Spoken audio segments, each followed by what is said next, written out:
സയ്യിദന ഉമറുൽ ഫാറൂഖ് റളിയല്ലാഹു അൻഹു, ഇസ്ലാമിന്റെ രണ്ടാമത്തെ ഖലീഫ, ലോകം വാഴ്ത്തപ്പെട്ട ഏറ്റവും നല്ല ഭരണാധികാരി, നമ്മുടെ രാഷ്ട്രപിതാവ് ഗാന്ധിജി പോലും ആഗ്രഹിച്ചിരുന്ന ഉമറിന്റെ ഭരണം. ഉമറുൽ ഫാറൂഖ് റളിയല്ലാഹു അൻഹുവിന്റെ ജനനവും ആ കാലഘട്ടത്തിലെ ജാഹിലിയ കാലഘട്ടത്തിലെ ഉമറുൽ ഫാറൂഖ് റളിയല്ലാഹു അൻഹുവിന്റെ മുഖമൊക്കെയാണ് കഴിഞ്ഞ വീഡിയോയിലൂടെ നാം ചർച്ച ചെയ്തത്. ഇസ്ലാമിന്റെ കൊടിയ ശത്രുവായിരുന്ന സയ്യിദുനാ റസൂലുള്ളാഹി സ്വല്ലല്ലാഹു അലൈഹി വസല്ലമയെ കഴുത്തറുക്കാൻ, കൊലപ്പെടുത്താൻ ഓടി നടന്ന ഉമറുൽ ഫാറൂഖ് റളിയല്ലാഹു അൻഹു ഇസ്ലാമിലേക്ക് വരുന്ന വിശുദ്ധ ഖുർആനിന്റെ മാസ്മരികതയിൽ അലിഞ്ഞു ചേർന്ന സയ്യിദുനാ ഉമറുൽ ഫാറൂഖ് റളിയല്ലാഹു അൻഹുവിന്റെ ഇസ്ലാമിലേക്ക് കടന്നു വരുന്ന ഭാഗങ്ങളിലൂടെയാണ് ഈ വീഡിയോയിലൂടെ നാം ചർച്ച ചെയ്യുന്നത്. ചരിത്രത്തിന്റെ രണ്ടാം ഭാഗത്തിലേക്ക് നമുക്ക് കടക്കാം.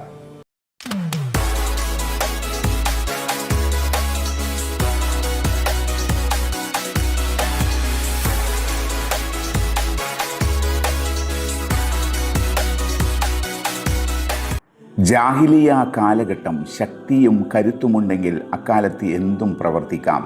ആരും ചോദ്യം ചെയ്യുകയില്ല. കയ്യൂക്കുള്ളവൻ തന്നെയായിരുന്നു കാര്യക്കാരൻ. ഉമർ റളിയല്ലാഹു അൻഹുവിന് നല്ല കരുത്തും തൻ്റെ ഇടവും ചുറുചുറുക്കുമുണ്ടായിരുന്നു. തനിക്ക് ശരിയെന്ന് തോന്നിയതിന് വേണ്ടി ധൈര്യസമേതം മുന്നിട്ടിറങ്ങുവാൻ അദ്ദേഹം തയ്യാറായിരുന്നു. ഏതൊരു പോരാളിയും ഉമറിനെ വെല്ലാൻ അക്കാലത്തുണ്ടായിരുന്നില്ല.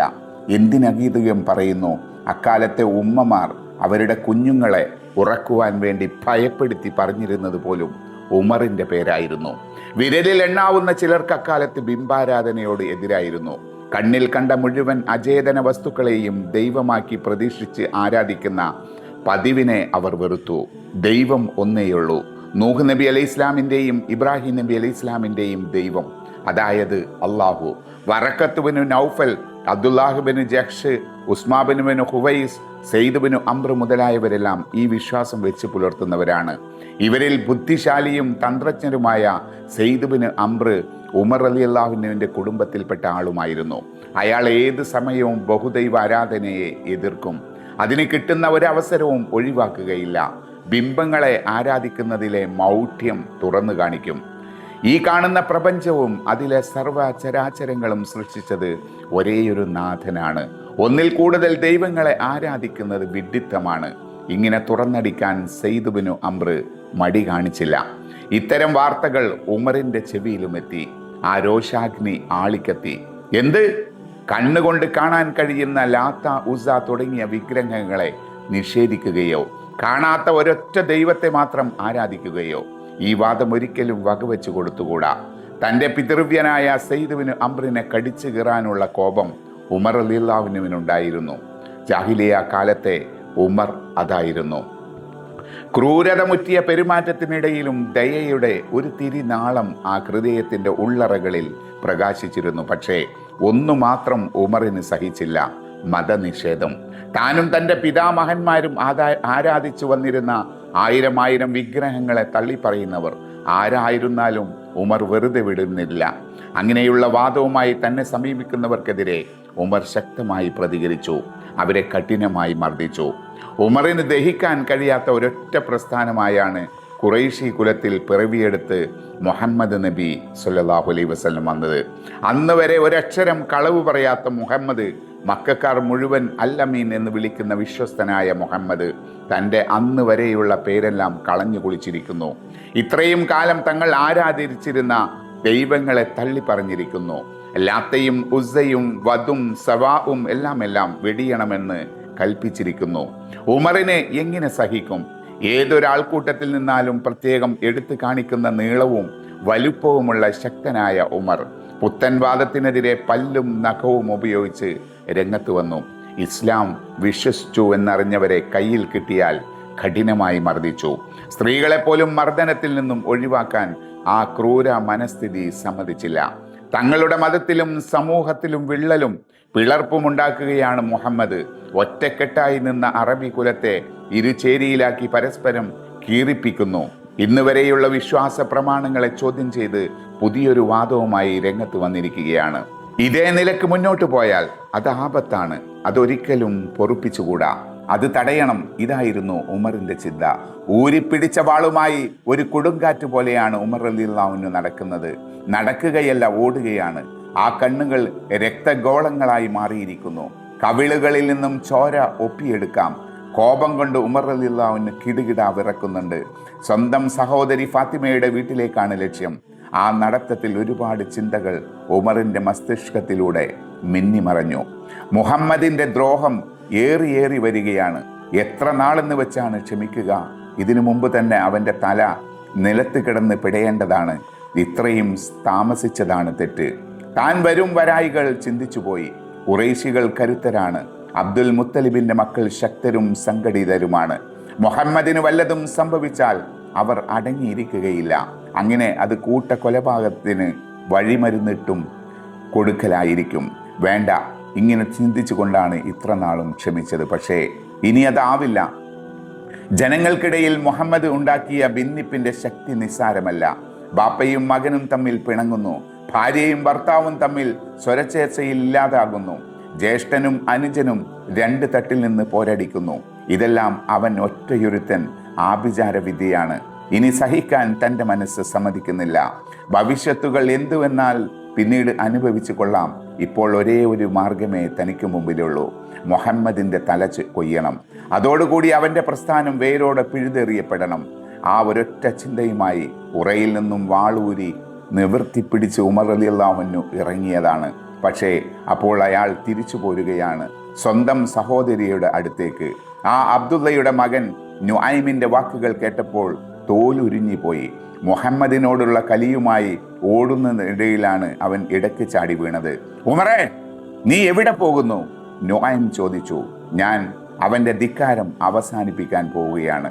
ആരുടെ ധിക്കാരം? നീ എന്താണ് ഈ പറയുന്നത്? എനിക്കൊന്നും മനസ്സിലാകുന്നില്ല. ഈ വാള് പിടിച്ച് ആരെ തിരഞ്ഞാണ് നീ പോകുന്നത്? മുഹമ്മദിന്റെ തലയെടുക്കാൻ. അവൻ നമ്മുടെ നാട്ടിലുണ്ടാക്കിയ കുഴപ്പങ്ങൾ നീ കണ്ടില്ലേ? ദൈവങ്ങളെയെല്ലാം തള്ളിപ്പറഞ്ഞു. ഒരൊറ്റ ദൈവത്തെ മാത്രം ആരാധിക്കാൻ കൽപ്പിച്ചു. അനന്തരഫലമോ? അറിവില്ലാത്ത പലരും അവന്റെ വാക്കുകളിൽ കുടുങ്ങിപ്പോയി. ഇനിയിപ്പോൾ അവനെ വെച്ചേക്കാൻ പാടില്ല. ഓഹോ, ഇതാണോ കഥ? ഇത്രയും പറഞ്ഞ് പരിഹാസ സൂചകമായി നുഐം ഒന്ന് ചിരിച്ചു. നുഐമിന്റെ ഉള്ളിൽ വേവലാതിയായിരുന്നു. കാരണം അദ്ദേഹത്തിന്റെ ഹൃദയത്തിൽ ഈമാനിന്റെ ദീപ്തി തെളിഞ്ഞിരിക്കുന്നു. ഉമർ റളിയല്ലാഹു അൻഹു പറഞ്ഞാൽ പറഞ്ഞതാണ്. ഒന്ന് തീരുമാനിച്ചു കഴിഞ്ഞാൽ അത് നടപ്പിൽ വരുത്താതെ പിന്തിരിയുന്ന സ്വഭാവം തന്നെ ഉമറിനില്ല. അക്കാര്യം നുഐമിന് നന്നായി അറിയാം. താൻ ഉദ്ദേശിച്ചത് നടപ്പിൽ വരുത്താനുള്ള പ്രാപ്തിയും ഉമറിനുണ്ട്. ഉമറിനെ ശക്തി കൊണ്ടും പിന്തിരിപ്പിക്കാനോ ആവുകയില്ല. വല്ല ഉപായവും പ്രയോഗിച്ചാൽ മാത്രമേ പറ്റുകയുള്ളൂ. ഇപ്രകാരം മനസ്സിൽ വിചാരിച്ചുകൊണ്ട് നുഐം തുടർന്നു. ഉമർ എന്താണ് ഈ പറയുന്നത്? മുഹമ്മദ് എന്ന് പറഞ്ഞാൽ ആരോരുമില്ലാത്ത ഒരു തെണ്ടിയാണെന്നാണോ നിന്റെ വിചാരം? അബ്ദുമനാഫിന്റെ സന്തതികൾ ശക്തരാണ്, ഒത്തൊരുമയുള്ളവരാണ്, തറവാടിന്റെ മാനം കാക്കാൻ എന്തും ചെയ്യാൻ സന്നദ്ധതയുള്ളവരാണ്. മുഹമ്മദ് ഇപ്പോൾ ഇങ്ങനെ ചില വാദങ്ങൾ പുറപ്പെടുവിക്കുന്നുണ്ടെങ്കിലും അവർക്കെല്ലാം പ്രിയങ്കരനാണ്. ഇങ്ങനെയുള്ള മുഹമ്മദിന്റെ തല കൊയ്യുന്നത് അത്ര എളുപ്പമുള്ള കാര്യമാണ് എന്നാണോ നീ കരുതുന്നത്? മുഹമ്മദിനെ വധിച്ചു കഴിഞ്ഞാൽ പിന്നെ നീ ജീവിച്ചിരിക്കുമെന്നതിന് എന്താണ് ഉറപ്പ്? പക്ഷേ നുഐമിന്റെ വാക്കുകളൊന്നും ഉമറിനെ പിന്തിരിപ്പിക്കാൻ ഉതകുന്നതായിരുന്നില്ല. കാരണം ഏത് ഭവിഷ്യത്തിനെയും നേരിടാൻ ഉറച്ചുകൊണ്ട് തന്നെയാണ് ഈ സാഹസത്തിന് പുറപ്പെട്ടത്. അതുകൊണ്ട് മുന്നോട്ട് വെച്ച കാൽ പിറകോട്ട് വെക്കുന്ന പ്രശ്നമേ ഇല്ല. ഉമർ റളിയല്ലാഹു അൻഹു നുഐമിനോട് പറഞ്ഞു, ഞാൻ ഒന്നുറച്ചിരിക്കുന്നു, മുഹമ്മദിന്റെ തലയെടുക്കാൻ. അതിൻ്റെ പേരിൽ വന്നു ചേരുന്ന ആപത്തുകളെ ഇരു കൈയും നീട്ടി സ്വീകരിക്കാൻ ഞാൻ തയ്യാറാണ്. ഒരൊറ്റ ഉപായം കൂടി പറഞ്ഞു നോക്കാം. നുഐം ആത്മഗതം ചെയ്തുകൊണ്ട് ഉമറിന് നേരെ തിരിഞ്ഞ് ഇപ്രകാരം പറഞ്ഞു. മുഹമ്മദിനെ കൊല്ലാൻ ഒരുങ്ങുന്നതൊക്കെ ശരി, പക്ഷേ ഞാനൊരു കാര്യം കേട്ടല്ലോ. അത് ശരിയാണെങ്കിൽ എന്തിനീ ബദ്ധപ്പാട്? സ്വന്തം കുടുംബം നേരെയാക്കിയിട്ട് പോരെ നാട്ടുകാരെ നന്നാക്കാൻ? നുഐമേ, നീ എന്താണ് ഈ പറയുന്നത്? എന്നെ കളിയാക്കുകയാണോ? ഞാൻ തെളിച്ചു പറയാം. നിന്റെ സഹോദരിയും ഭർത്താവും മുഹമ്മദിന്റെ മാർഗം സ്വീകരിച്ചിരിക്കുന്നു. യഥാർത്ഥത്തിൽ നിന്റെ രോഷം ആദ്യം വേണ്ടത് അവരുടെ നേരെയല്ലേ? എന്നിട്ട് പോരെ മുഹമ്മദിന്റെ തലയെടുക്കൽ? തലയിൽ വെള്ളടി കിട്ടിയ പോലെ ഉമർ അത് കേട്ട് തരിച്ചു നിന്നത്.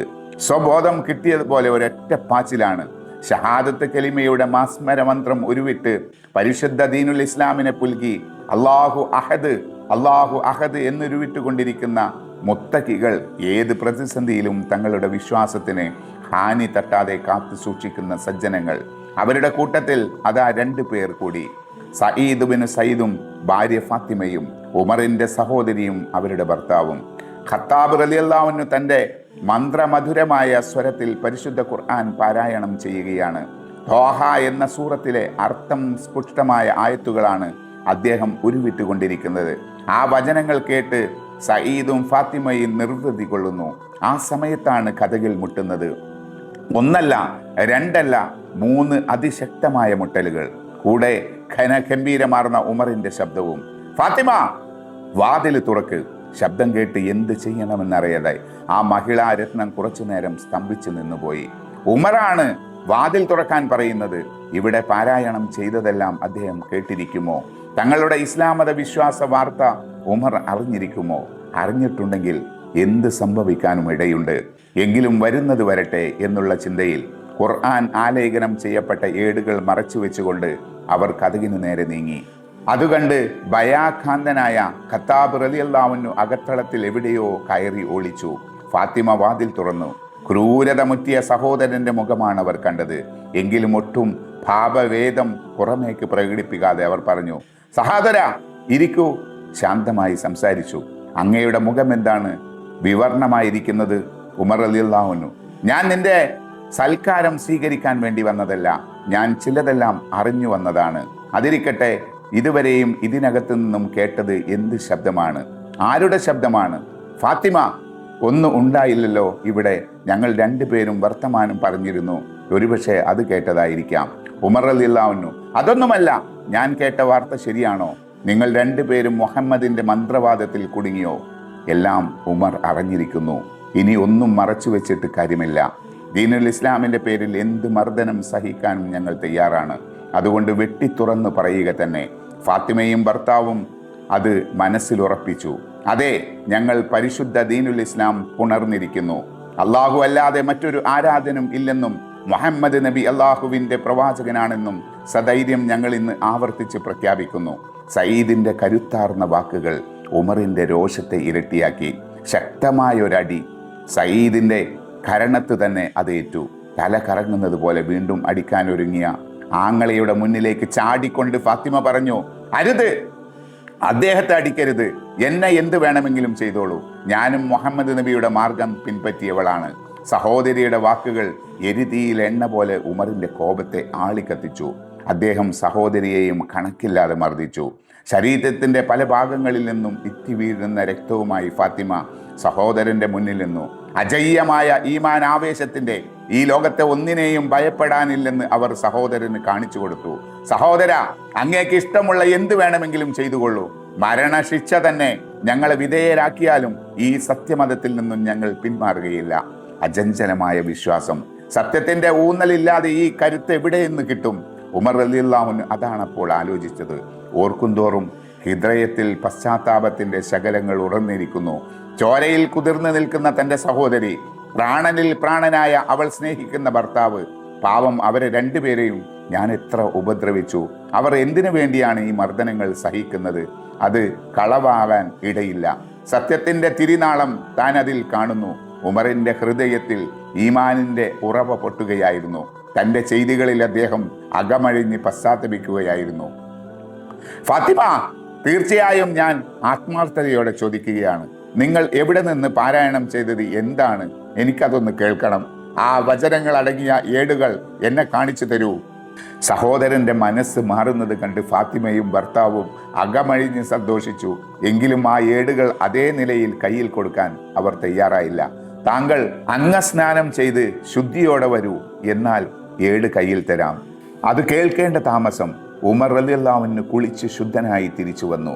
ഫാത്തിമ റളിയല്ലാഹു അൻഹു ഏടുകൾ കൊടുത്തു. ഉമർ റളിയല്ലാഹു അൻഹു വളരെയധികം ജിജ്ഞാസയോടെ ആ സൂക്തങ്ങൾ ഉരുവിട്ടു. ബിസ്മില്ലാഹിർ റഹ്മാനിർ റഹീം, മാ അൻസൽന അലൈക്കൽ ഖുർആന ലിതഷ്ഖാ എന്ന് തുടങ്ങുന്ന വിശുദ്ധ വചനങ്ങൾ. എന്തൊരു ആശയ സമ്പുഷ്ടമായ പദങ്ങൾ! ഇത് ഒരിക്കലും മനുഷ്യ നിർമ്മിതമായിടയില്ല. ഒരാൾക്കും ഇത്തരം പദങ്ങൾ നിർമ്മിക്കാൻ ആവില്ല. ഇതാണ് എൻ്റെ മാർഗം. ഉമറിൻ്റെ ഉള്ളിലിരിപ്പ് ഫാത്തിമ റളിയല്ലാഹു അൻഹും ഭർത്താവും മനസ്സിലാക്കി. അവർ സർവശക്തനായ അള്ളാഹുവിന് നന്ദി പറഞ്ഞു. സ്ഥിതിഗതികൾ ശാന്തമായെന്നറിഞ്ഞപ്പോൾ മറഞ്ഞു നിന്നിരുന്ന ഖബ്ബാബ് റളിയല്ലാഹു അൻഹു പുറത്തു വന്നു. അവർ ഒന്നു ചേർന്ന് ആഹ്ലാദിച്ചു. ഉമർ റളിയല്ലാഹു അൻഹുവിൻ്റെ മാനസിക പരിവർത്തനം ആ 3 പേരുടെയും ഹൃദയങ്ങളെ കുളിരണിയിച്ചു. എനിക്കിപ്പോൾ മുഹമ്മദ് നബിയുടെ അരികിലെത്തണം, ഉമർ റളിയല്ലാഹു അൻഹു മന്ത്രിച്ചു. ഉടൻ നബിയെ അന്വേഷിച്ച് ഉമർ റളിയല്ലാഹു അൻഹു പുറത്തിറങ്ങി. സയ്യിദുന ഉമറുൽ ഫാറൂഖ് റളിയല്ലാഹു അൻഹുവിന്റെ ചരിത്രത്തിന്റെ 2ാം ഭാഗം ഇവിടെ അവസാനിക്കുകയാണ്. ഇസ്ലാമിന്റെ വെളിച്ചം ഹൃദയത്തിലെത്തിയ ഉമറുൽ ഫാറൂഖ് റളിയല്ലാഹു അൻഹു ദാറുൽ അർഖമിൽ സയ്യിദുന റസൂലുള്ളാഹി സ്വല്ലല്ലാഹു അലൈഹി വസല്ലമയെ കാണുന്നതും ഇസ്ലാമിലേക്ക് കടന്നു വരുന്നതുമായ ഭാഗങ്ങളിലൂടെ അടുത്തയാഴ്ച നമുക്ക് ചർച്ച ചെയ്യാം.